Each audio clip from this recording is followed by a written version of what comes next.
Good morning, students. So this is PK sir, your chemistry sir, welcoming you to the next practical session. This is the next practical. We are now performing the virtual practicals actually. Now since this is Corona time, COVID-19 pandemic, most all of you are not present, were in the school campus. So this is the only way by which we can help you out to reach your this session for completion. Okay, तो last जो हमारा था practical का जो था उसमें हमने protein का डिटेक्शन किया था. ओके, अब आज हम जो है इसमें स्टार्ट कर रहे हैं to detect the presence of carbohydrate and fat और lipid in the given food stuff. ठीक है, तो जो पुराना जो है हमारा नेक्स्ट फर्स्ट जो प्रैक्टिकल था उसको आप देखने के लिए आई बटन पे क्लिक कर सकते हैं. ठीक है, अब देखिए कार्बोहाइड्रेट ये तो हो गया आपका ऑब्जेक्टिव. ठीक है, जो आपको अपने नोटबुक में लिखना होता है, प्रैक्टिकल नोटबुक में एज इट इज़ ही आपको इसी फॉर्मेट में लिखना होता है. ठीक है, ऑब्जेक्टिव क्या है हमारा? To detect the presence of carbohydrate and fat. आपको कोई भी एक पर्टिकुलर फूड स्टफ दिया जाएगा.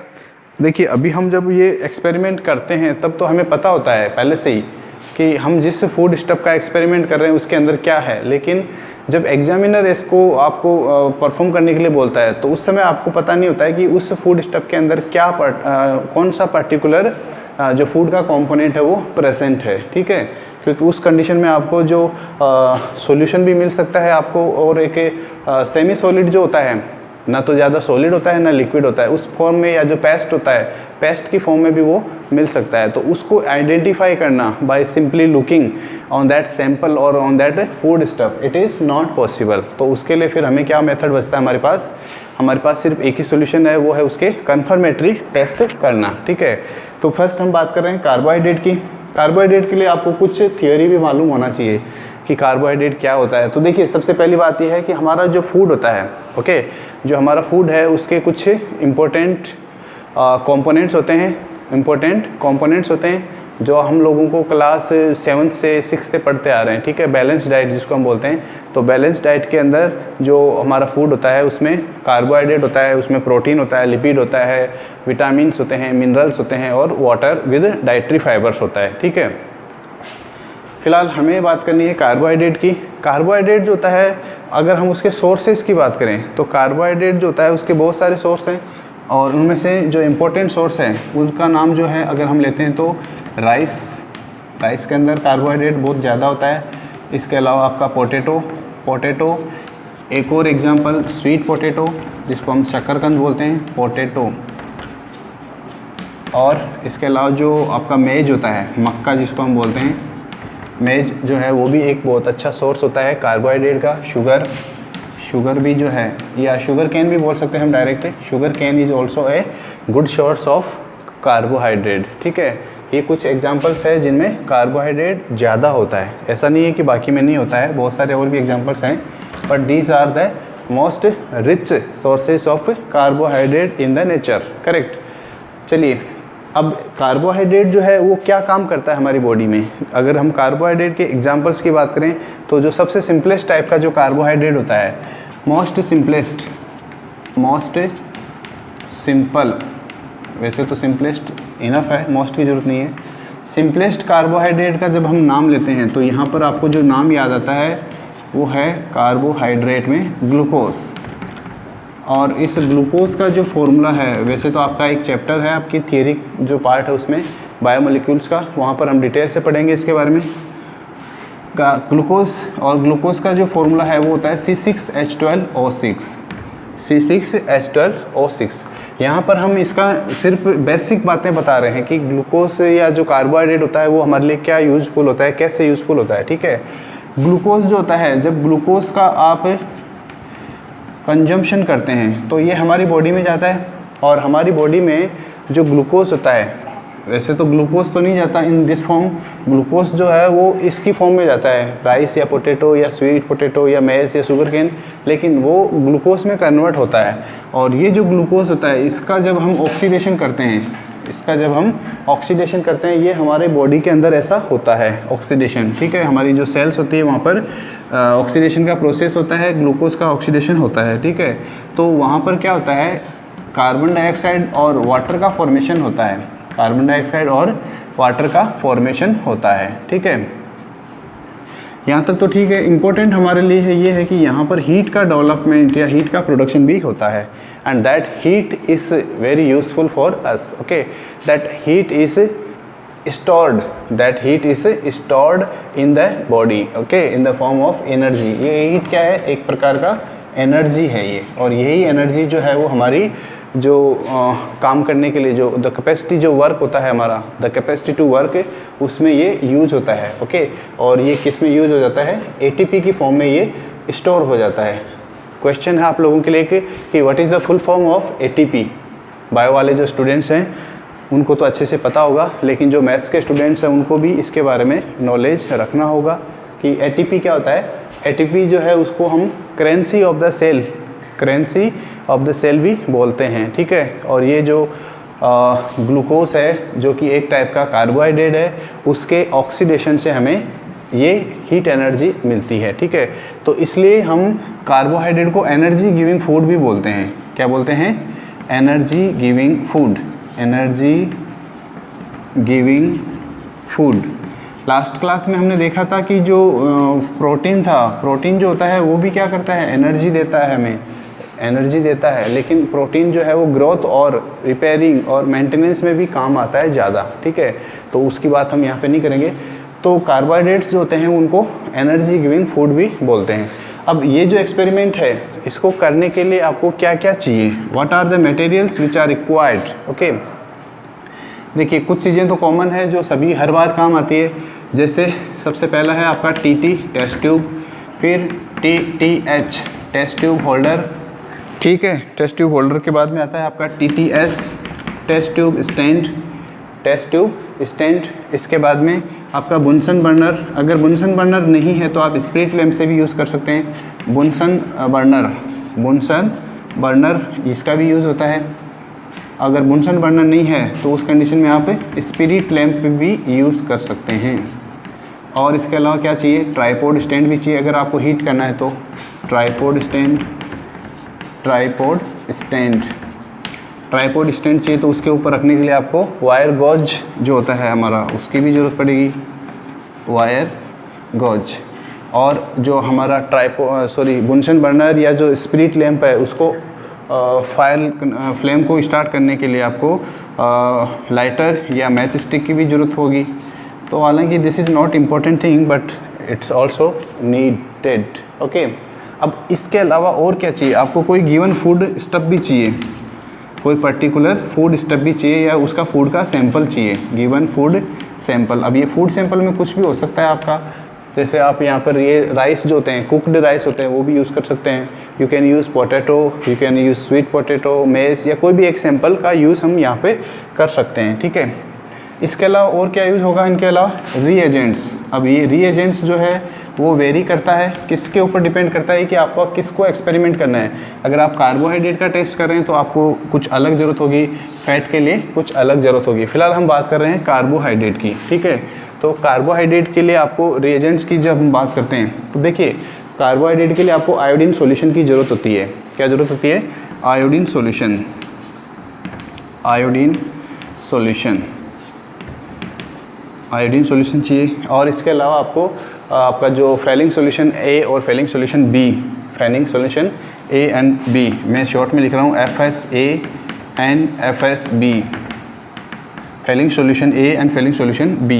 जनरली ये क्या होते हैं, लैब के अंदर प्रेजेंट होते हैं, अवेलेबल होते हैं, लेकिन आप चाहो तो इनको बना भी सकते हो अगर ये अवेलेबल नहीं हो तो। ठीक है, इसके अलावा और क्या चाहिए हमें, बेनेडिक्ट्स रिएजेंट की ज़रूरत पड़ती है हमें, बेनेडिक्ट्स रीएजेंट्स, बेनेडिक्ट्स रीएजेंट, रीएजेंट। इसके अलावा अगर आपके पास मॉलिस रिएजेंट प्रेजेंट है तो मॉलिस रिएजेंट का भी आप यूज़ करके एक्सपेरिमेंट कर सकते हैं, मॉलिस रिएजेंट। ठीक है, तो ये कुछ ऐसे केमिकल्स हैं। और साथ में आप डिस्टिल्ड वाटर भी लिख सकते हैं, distilled water, distilled water etcetera. List बहुत लंबी है इसलिए हम इसको छोटा कर देते हैं, एटसेट्रा। ठीक है, अब इसके बाद में ये इतनी सारी चीज़ें आपको लेनी है, ये आपके पास होनी चाहिए, एटलीस्ट इतनी तो होनी ही चाहिए। ठीक है, इसके बाद में जो है हम क्या करते हैं, हमारा जो मेथड है, जो प्रैक्टिकल है वो स्टार्ट करते हैं। ठीक है, तो चलिए चलते हैं प्रैक्टिकल के लिए, तो एक्सपेरिमेंट की तरफ चलते हैं। अब देखिए इसके okay students, so now we are starting the experiment. In this experiment you can see the following foodstuffs we are taking. This is potato piece, so this will be used for the detection of carbohydrate in the form of starch. ठीक है, इसके बाद में ये तो आप देख ही सकते हो, सभी को मालूम है, चपाती का एक छोटा सा पीस है, और ये आप बीकर में देख रहे होंगे शुगर है। ठीक है, और इसी चपाती का हमने क्या किया है, इसके अंदर ये जो पेशल है, मोटार पेशल, इसकी हेल्प से हमने इसका एक सॉल्यूशन या पेस्ट फॉर्म बनाया है। और ये जो है इसमें आप देख सकते हैं कि ये जो इसमें स्ट्रक्चर है, सॉरी जो सैंपल है, फूड सैंपल, ये राइस का थोड़ा सा पाउडर फॉर्म में बनाने की कोशिश की है। और इसमें आप देख सकते हैं कि जो स्टार्च का सॉल्यूशन है, स्टार्च का जो है, हमने स्टार्च का एक वो बनाया है सैंपल, जिसके लिए हमें इसका कार्बोहाइड्रेट का टेस्ट करना है। ठीक है,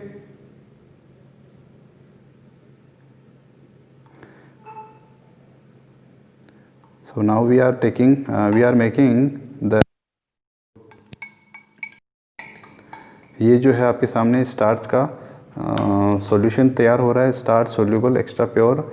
यह देखिए स्टार्च जो होता है वाटर के साथ जब बनता है तो एक्चुअली ये सॉल्यूशन नहीं है, इसको हम कोलोइड बोलते हैं। ठीक है, तो ये कोलोइडल सॉल्यूशन का एक कोलोइडल सिस्टम तैयार हो रहा है।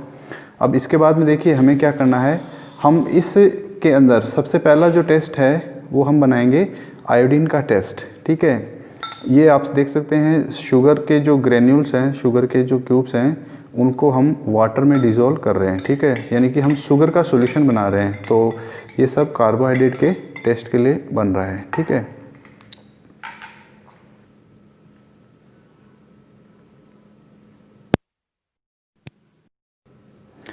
ओके स्टूडेंट्स, सो अभी देखिए हम लोग जो हैं आयोडीन टेस्ट करेंगे। अब आप देख सकते हैं यहाँ पर जो सैंपल्स हैं हमारे पास में, ये है जो इस वाले टेस्ट ट्यूब के अंदर जो हमने लिया है, ये राइस का एक वो है सैंपल है, जिसका हमने सॉल्यूशन फॉर्म बनाया है।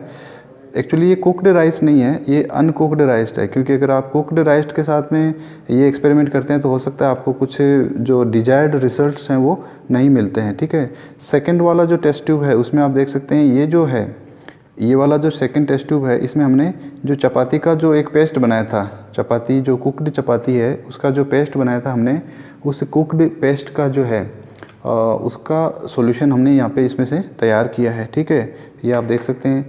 दूसरा जो है थर्ड वाला जो टेस्ट ट्यूब है, इस टेस्ट ट्यूब में जो है आपको दिख रहा है ये स्टार्च का सॉल्यूशन है। ठीक है, स्टार्च का सॉल्यूशन है। और इसके बाद में जो लास्ट वाला जो टेस्ट ट्यूब है, जिसके अंदर हमने शुगर का सॉल्यूशन लिया है। एक्चुअली एग्ज़ाम के अंदर जब एग्ज़ाम होता है आप लोगों का प्रैक्टिकल का, उस समय आपको ये बताया नहीं जाता है कि कौन सा सॉल्यूशन या कौन सा सैंपल किस में है। ठीक है, यहाँ पर तो हम पहले से हमें मालूम है, बस हम उसका कन्फर्मेटरी टेस्ट करके दिखा रहे हैं। ठीक है, तो फर्स्ट टेस्ट करने के लिए हम आयोडीन टेस्ट को यूज़ कर रहे हैं। आयोडीन सॉल्यूशन जो है, तो आयोडीन की 1 ड्रॉप हम इसमें सैंपल में यूज़ करके देखते हैं। ठीक है, देखिए आयोडीन का जब सैंपल आयोडीन की जो ड्रॉप उसमें डालते हैं तो जो सॉल्यूशन है उसका जो कलर है वो हमें ऑब्जर्व करना है। अब आप देख सकते हैं यहाँ पर, इसको कलर यहाँ ले आइए, आप यहाँ पे देख सकते हैं कि ये जो कलर है ऑलमोस्ट ये ब्लैक कलर का या ब्लूइश, डार्क ब्लूइश कलर हो जाता है। ठीक है, तो ये जो डार्क ब्लैक कलर जो है ये इंडिकेशन है कि यस इसके अंदर स्टार्च प्रेजेंट है। ये हो गया आपका फर्स्ट सैंपल। ठीक है, जिसमें हमने राइस लिया था। अब देखिए हम यही सेम एक्सपेरिमेंट हम इसके साथ में राइस के साथ में करके देखते हैं, तो देखिए क्या होता है। यस, जैसे ही आप आयोडीन का सॉल्यूशन का जो ड्रॉप है इसमें डालते हैं तो जो आपका सॉल्यूशन है टेस्ट ट्यूब में, उसका कलर फिर से आप देख सकते हैं एग्जैक्टली ब्लैक कलर है, एग्जैक्टली ब्लैक कलर है। ठीक है, तो ये जो ब्लैक कलर है ये इंडिकेशन है कि यस इसमें कार्बोहाइड्रेट प्रेजेंट है। ठीक है, इसके बाद में नेक्स्ट जो है हमारा सैंपल, उसमें देखिए नेक्स्ट सैंपल जो है वो हमारा स्टार्च का सैंपल है। स्टार्च का कोलोइडल सॉल्यूशन है इसमें, और उसमें भी हमने जैसे ही आयोडीन का सॉल्यूशन या आयोडीन सॉल्यूशन की कुछ ड्रॉप्स डालते हैं तो उसका जो कलर है आप देख सकते हैं सेम कलर वो वापस से रिपीट होता है। It means that is also the indication of starch, that is A carbohydrate. ठीक है, नेक्स्ट वाला जो है उसमें हमने शुगर सॉल्यूशन लिया है और इस शुगर सॉल्यूशन में हम जब ड्रॉप डालते हैं आयोडीन सॉल्यूशन की, तो यहाँ पर देखिए आप जो कलर है वो इतना इफ़ेक्टिवली नहीं आ पा रहा है, इतना इफ़ेक्टिवली नहीं आ पा रहा है। तो हो सकता है ये जो कलर है कुछ देर बाद में आपको यहाँ पे मिल सकता है, ठीक है। तो ये एक इंडिकेशन है कि इसमें इसमें जो है कार्बोहाइड्रेट हो सकता है, ठीक है। इसके बाद में देखिए नेक्स्ट एक्सपेरिमेंट जो है वो हम पोटैटो की जो स्लाइस है, अब एक्चुअली यहाँ पर हमने पोटैटो स्लाइस लिया है, लेकिन एग्ज़ाम के अंदर ज़रूरी नहीं है कि आपको पोटैटो स्लाइस मिले, आपको वहाँ पर इसका पेस्ट बना के भी दे सकते हैं, ठीक है। तो इसमें देखिए हम इसकी आयोडीन सॉल्यूशन की ड्रॉप इसके ऊपर डालते हैं, तो क्या ऑब्जर्व करते हैं, थोड़ा और डालिए, यस। आप देख सकते हैं कि जो आपकी स्लाइस है, पोटैटो स्लाइस है, उसका जो कलर है धीरे धीरे ब्लैक हो रहा है, ठीक है। ये जो ब्लैकिश कलर है, ये ब्लैकिश जो कलर है, ये इंडिकेशन है कि यस इसके अंदर स्टार्च यानी कि कार्बोहाइड्रेट प्रेजेंट है, ठीक है।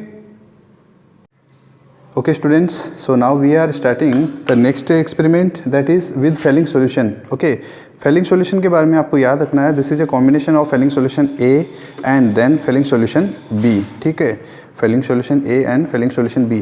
देखिए एग्जाम के अंदर प्रैक्टिकल एग्जाम के अंदर जो वाइवा होता है, उस वाइवा में आपसे क्वेश्चन पूछा जा सकता है, ठीक है, कि फेलिंग सॉल्यूशन ए में क्या होता है, फेलिंग सॉल्यूशन बी में क्या होता है, मीन्स composition और what is the name of chemical present in filling solution A and filling solution B, ठीक है। तो ये मैं अभी आपको बताऊंगा कि क्या होता है। अब देखिए यहाँ पर आप टेस्ट ट्यूब्स देख सकते हैं, हमारे पास 4 सैंपल्स हैं। सैंपल 1 जो है उसमें और सैंपल जो जितने भी सैंपल्स हैं उनमें सभी में हम फिलिंग सॉल्यूशन A का 1 ड्रॉप 1 ml का और फेलिंग सॉल्यूशन बी का 1 ड्रॉप डालते हैं, ठीक है। और उसके बाद में फिर हम इनको हीट करते हैं और उसके बाद में क्या ऑब्जर्वेशन आता है देखते हैं। चलिए स्टार्ट। सो 1 ड्रॉप सभी सॉल्यूशंस में हम डालते हैं, जो आप देख सकते हैं यहाँ पर। ये फर्स्ट सॉल्यूशन है, फर्स्ट सैंपल है, 1 ड्रॉप 1 ड्रॉप 1 ड्रॉप 1 ड्रॉप, ठीक है। अगर आपने सैंपल मान लीजिए किसी में ज़्यादा लिया है, किसी पर्टिकुलर टेस्ट ट्यूब में आपके पास सैंपल ज़्यादा है, तो उस कंडीशन में आपको थोड़ा सा ज़्यादा डालना होता है, जो रिएजेंट है उसकी क्वांटिटी ज़्यादा डालनी होती है। ये आपके सामने फेलिंग सॉल्यूशन बी है, ठीक है। फेलिंग सॉल्यूशन बी की कुछ ड्रॉप्स हमने इसमें डाली है, ठीक है। अब इसके बाद में क्या करते हैं हम, there is nothing actually in the last 2 test tubes, okay. अब इसके बाद में हम क्या करेंगे, ये जो सैंपल्स हैं जिसमें हमने फेलिंग सॉल्यूशन ए और फेलिंग सॉल्यूशन बी मिक्स किया है, इनको हम क्या करते हैं, हीट करते हैं, ठीक है। और हीट करने के लिए इनको हम वाटर बाथ का यूज़ करते हैं। तो आप देख सकते हैं यहाँ पर जो इन टेस्ट ट्यूब्स को हम यहाँ से वाटर बाथ के ऊपर लेके जा रहे हैं। ये जो है हमारा फर्स्ट सैंपल है, इस फर्स्ट सैंपल को हमने वाटर बाथ के ऊपर रख दिया है, ठीक है। और ये दूसरा है सैंपल जिसके अंदर फेलिंग सॉल्यूशन ए और फेलिंग सॉल्यूशन बी है, उसको भी वाटर बाथ में रखा है हमने। Then after this is the third sample, Fehling solution along with filling solution A and B, and this is the 4th sample, okay. after heating जो है इसके अंदर देखिए हीटिंग में आपको यहाँ पर टाइम भी लग सकता है, ठीक है। तो अगर इस कंडीशन में अगर इसमें टाइम लगता है ऑब्जर्वेशन में, तो फिर यहाँ पर थोड़ा सा वेट करना पड़ सकता है। और जनरली जो कलर अपीयर होना चाहिए, मैं पहले ही बता देता हूँ आपको, जनरली जो कलर अपीयर होना चाहिए वो होता है ऑरेंज टू रेडिश कलर, ठीक है। तो इसको हम थोड़ी देर के लिए हीट करने के लिए रख देते हैं, ठीक है। और उसके बाद में हम इसको ऑब्जर्व करेंगे, ओके।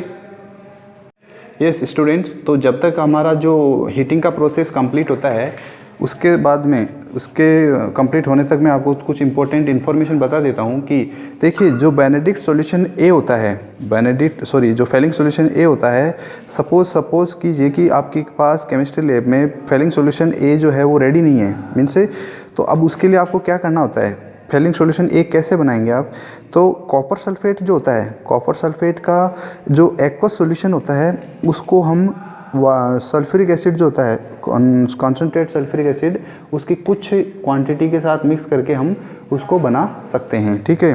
ये तो हो गया फेलिंग सॉल्यूशन ए। फेलिंग सॉल्यूशन बी जो होता है उसको बनाने के लिए क्या करते हैं हम, सोडियम पोटेशियम टार्ट्रेट एक केमिकल होता है, एक टार्ट्रिक एसिड का सोडियम पोटेशियम सॉल्ट होता है, और उसको हम क्या करते हैं सोडियम हाइड्रोक्साइड के अंदर मिलाकर और उसका डिस्टिल वाटर के साथ सॉल्यूशन तैयार करते हैं। So this is called Fehling solution B. ठीक है, तो एग्जामिनर आपसे क्वेश्चन इसी टाइप से पूछता है कि फेलिंग सॉल्यूशन ए के अंदर क्या होता है, फेलिंग सॉल्यूशन बी के अंदर क्या होता है। सो ये आपको एग्जाम पर्पस से, एग्जाम में जो वाइवा होता है आपका, उसके पर्पस के लिए आपको ये लर्न करना है, याद रखना है। ठीक है, कभी कभी आपसे वो सोडियम पोटेशियम टार्ट्रेट जो होता है उसकी स्ट्रक्चर भी पूछ सकता है। कॉपर सल्फेट में कोई दिक्कत नहीं आएगी, लेकिन जो सोडियम पोटेशियम टार्ट्रेट होता है उसकी स्ट्रक्चर के बारे में आपसे बात कर सकता है। ठीक है, इसके बाद में देखिए नेक्स्ट जो है हम टेस्ट करते हैं। ओके स्टूडेंट्स, तो अब हम जो है नेक्स्ट जो एक्टिविटी या जो एक्सपेरिमेंट कर रहे हैं वो बेनेडिक्ट्स रिएजेंट के साथ में कर रहे हैं। ठीक है, बेनेडिक्ट्स जो रिएजेंट है वो भी कार्बोहाइड्रेट के कन्फर्मेटरी टेस्ट के लिए यूज़ किया जाता है। ठीक है, तो ये हमारे पास 4 सैंपल्स हैं, और फिर से हम वही 4 सैंपल्स में भी क्या करते हैं 1 ml यानी कि सिंपली एक ड्रॉप जो है वो इस कार्बोहाइड्रेट के लिए डालते हैं। ठीक है, 1 by 1 सभी 4 सैंपल्स में हम 1 ड्रॉप्स ऑफ बेनेडिक्ट्स रिएजेंट यूज़ करते हैं। और उसके बाद में फिर क्या होता है, अभी अगेन हमें ये जो टेस्ट ट्यूब्स होती है इनको भी क्या करना होता है, ऑलमोस्ट 2 मिनट से लेके 5 मिनट तक हीट करना होता है, और उसके बाद में जो कंपाउंड बनता है या जो भी रिज़ल्ट है इस टेस्ट का वो हमें ऑब्जर्व करना होता है। ठीक है, तो देखते हैं क्या होता है। इसके बाद में इनको हम फिर से टेस्ट ट्यूब को वाटर बाथ पे रखते हैं। ठीक है, यस स्टूडेंट्स, तो अभी तक हम हीटिंग कर रहे थे जो हमारे फेलिंग सॉल्यूशन का जो टेस्ट था। यहाँ पर आप देख सकते हैं कलर जो है, आप टेस्ट ट्यूब के अंदर देख सकते हैं कलर अपीयर हो रहा है। ठीक है, और ये जो कलर है ये ऑलमोस्ट ऑरेंज कलर से लेके रेड कलर तक, यानी कि ये एक रेंज है, ऑरेंज टू रेड कलर में अपीयर होना चाहिए।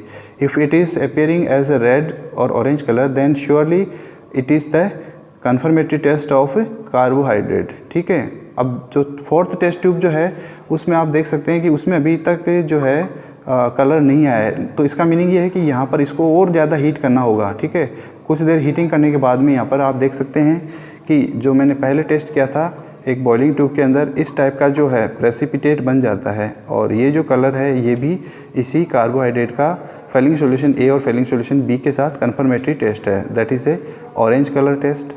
ऑरेंज कलर देख सकते हैं आप, ये ऑरेंज कलर। ओके, इसके बाद में देखते हैं हमारा ओके, तो अब ये जो हमारा बेनेडिक्ट का जो सॉल्यूशन था, सॉरी बेनेडिक्ट टेस्ट के लिए जो हमने फूड सैंपल और बेनेडिक्ट रिएजेंट का जो मिक्सचर लिया था उनको हम क्या करते हैं, हम जो हमारा वाटर बाथ है उस वाटर बाथ के अंदर उनको हीट करते हैं। ठीक है, और ऑलमोस्ट इसमें आपको 2 से लेकर 5 मिनट का टाइम लग जाता है हीट करने में। ठीक है, हीट करने के लिए आप देख सकते हैं कि हमने जो अरेंजमेंट किया है उसमें ट्राइपॉड स्टैंड है, एक स्पिरिट लैंप है, और एग्जामिनर एक्चुअली यहाँ से क्वेश्चन पूछता है आपसे, जब आप एक्सपेरिमेंट परफॉर्म कर रहे होते हैं तो जो एग्जामिनर एक्सटर्नल होता है वो आपसे पूछता है कि ये जो इंस्ट्रूमेंट है या ये जो अपरेटस है इसका नाम क्या है। तो जनरली जो सबसे इम्पोर्टेंट क्वेश्चन होता है वो ये इसका होता है, ये जो दिख रहा है आपको, जनरली हम लोग इसको बोलते हैं जाली, कि ये तो जाली है या नेट है ना, लेकिन केमिस्ट्री लैब में इसका एक स्पेसिफिक नेम है and that is called wire gauze. ठीक है, तो ये याद रखना है, और ट्राइपॉड स्टैंड तो आप जानते ही हैं। ठीक है, so let it be heated. Okay, 2 से 5 मिनट के बाद में हम इसको ऑब्जर्व करते हैं क्या होता है। ओके स्टूडेंट्स, सो अभी हम स्टार्ट करते हैं ऑब्जर्वेशन, देखते हैं कि कौन से टेस्ट ट्यूब में कैसा चेंज आता है। ये है हमारा बेनेडिक्ट टेस्ट का रिएजेंट का क्या बोलते हैं जिसको रिजल्ट। ऑब्जर्वेशन देख सकते हैं आप, ऑलमोस्ट रेडिश कलर या ऑरेंज कलर आ रहा है, तो ये अपीयर जो है appearance of this red colour और ऑरेंज कलर, ये इंडिकेशन है कि इस फूड सैंपल के अंदर कार्बोहाइड्रेट प्रेजेंट है। इन द सेम वे बाकी जो फूड सैंपल्स थे हमारे, उनका भी सभी का ऐसा ही कलर, ऑलमोस्ट ऐसा ही कलर आना चाहिए। अगर ऐसा कलर सभी फूड सैंपल्स में आता है तो this is the indication of carbohydrate in that given food stuff. Okay, ये है आपका Benedict test. Okay okay students, so now we are performing the test with Molisch reagent, और सिंपली हम इसको मॉलिस टेस्ट भी बोल सकते हैं, और इसके लिए जो है हम मॉलिस रिएजेंट का यूज़ करते हैं। ठीक है, मॉलिस रिएजेंट इजीली अवेलेबल होता है केमिस्ट्री लैब के अंदर। ठीक है, और इसके लिए हमने जो है एक बॉइलिंग ट्यूब के अंदर शुगर का सोल्यूशन तैयार किया है और उसके अंदर हम क्या करते हैं, मोलिस रिएजेंट की 2 से 3 ड्रॉप्स डालते हैं। ठीक है, अब आपसे एग्जामिनर जो है वो क्वेश्चन पूछ सकता है कि मोलिस रिएजेंट क्या होता है। ठीक है, तो आपको याद रखना है कि जो 1 नेफ्थोल होता है, जिसको हम अल्फा नेफ्थोल भी बोलते हैं, उसका एक अल्कोहलिक सॉल्यूशन होता है। ठीक है, उसका अल्कोहलिक सॉल्यूशन होता है। ठीक है, यहाँ पर जो मोलिस रिएजेंट को जब इसमें डालते हैं तो एकदम से उसको हम स्लोली जो है टेस्ट ट्यूब की जो बॉइलिंग ट्यूब या टेस्ट ट्यूब जो भी उसकी वॉल जो है उसके सहारे इसको डालना है। ठीक है, तो आप देख सकते हैं यहाँ पर ये है मोलिस टेस्ट और ये हमने इसमें मोलिस रिएजेंट डाला है शुगर सॉल्यूशन में। ठीक है, और इसके बाद में जो है आपको इसमें सल्फ्यूरिक एसिड जो है, कॉन्सनट्रेट सल्फ्यूरिक एसिड, उसकी 2 ml यानी कि ऑलमोस्ट 2 ड्रॉप डालनी है। ठीक है, आप देख सकते हैं यहाँ पे सल्फ्यूरिक एसिड, और इस सल्फ्यूरिक एसिड की 2 ड्रॉप्स जो है वो इस टेस्ट ट्यूब के बॉइलिंग ट्यूब के जो वॉल है, इंटरनल वॉल, उसके सरफेस पे डालना है। ठीक है, देख सकते हैं क्या होता है, देखिए। तो यहाँ पर जो ऑब्जर्वेशन है वो इम्पोर्टेंट है, और यहाँ पर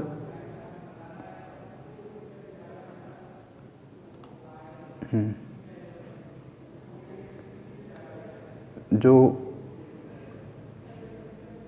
टेस्ट ट्यूब है या बॉइलिंग ट्यूब है उसकी जो वॉल है उसके सहारे आपको सल्फ्यूरिक एसिड को यहाँ पर क्या होता है, मिक्स करना होता है। और इस टेस्ट ट्यूब के या बॉइलिंग ट्यूब के बॉटम में आप देख सकते हैं कुछ टाइप का एक कलर चेंज या एक नई लेयर बन रही है, और उस लेयर को आप अच्छे से देखिएगा।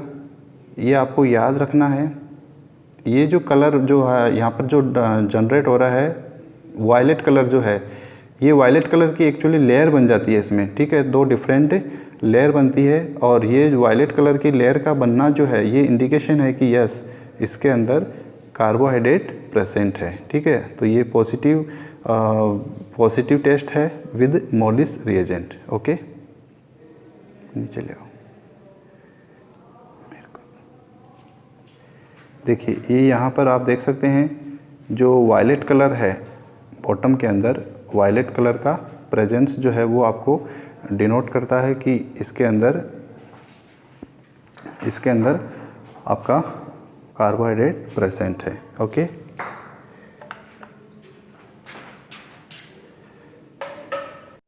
ओके स्टूडेंट्स, अब देखिए यहाँ पर हमने ऑलमोस्ट इसमें कार्बोहाइड्रेट के जो जितने टेस्ट होते हैं उनमें सब कर लिए हैं। एक टेस्ट और बच जाता है इसमें, और वो है टॉलेंस रिएजेंट के साथ में। ठीक है, टॉलेंस रिएजेंट एक्चुअली अभी हमारे पास इसमें सिल्वर नाइट्रेट का जो सोल्यूशन है वो नहीं है available, that's why we are unable to confirm और we are unable to perform this test. Okay, लेकिन अगर आपके पास में या आपकी जो केमिस्ट्री लैब है वहाँ पर सिल्वर नाइट्रेट का सोल्यूशन या टॉलेंस रिएजेंट प्रेजेंट है, प्रिपेयर रेडी है, तो उस कंडीशन में देखिए आपको क्या करना होता है। टॉलेंस रिएजेंट के टेस्ट के लिए सिंपल सी वही बात है, सिल्वर नाइट्रेट का जो सोल्यूशन होता है एक्वस सोल्यूशन, उसको हम बोलते हैं सिल्वर नाइट्रेट का अमोनिएटेड सॉल्यूशन जो होता है टॉलेंस रिएजेंट। और उसके बाद में क्या करते हैं हम, जो हमारा फूड सैंपल है उस फूड सैंपल के साथ इसको रिजल्ट लेने के लिए हम इसको गर्म करते हैं, कंटेंट को टेस्ट ट्यूब को वाटर बाथ के ऊपर, और उसके बाद में जो उसका प्रेसिपिटेट नहीं बनता है इसमें, एक्चुअली इसमें जो टेस्ट ट्यूब जो आप लेते हैं उसकी लेयर जो बनती है उसमें एक सिल्वर मिरर का फॉर्मेशन होता है। ठीक है, सिल्वर मिरर का फॉर्मेशन होता है, and that is the indication of a positive Tollens test. ठीक है, तो ये आपको याद रखना है एग्जाम पर्पस के लिए। ओके, इसके बाद में जब आपने एक्सपेरिमेंट कंप्लीट कर लिया है, एक्सपेरिमेंट कंप्लीट करने के बाद में आपको क्या होता है, एक ऑब्जर्वेशन टेबल बनानी होती है, ऑब्जर्वेशन टेबल जिसको हम OT बोलते हैं, ऑब्जर्वेशन टेबल। और उस ऑब्जर्वेशन टेबल के अंदर आपके पास 3 कॉलम होते हैं, वैसे तो 4 बोल सकते हो आप। फर्स्ट कॉलम सीरियल नंबर के लिए, और सेकंड कॉलम जो है वो आपका एक्सपेरिमेंट के लिए। First column serial number, second column experiment,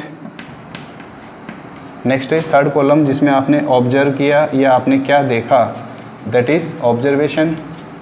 और फोर्थ कॉलम जो है वो आपका इन्फ्रेंस या कॉन्क्लूजन, इन्फ्रेंस।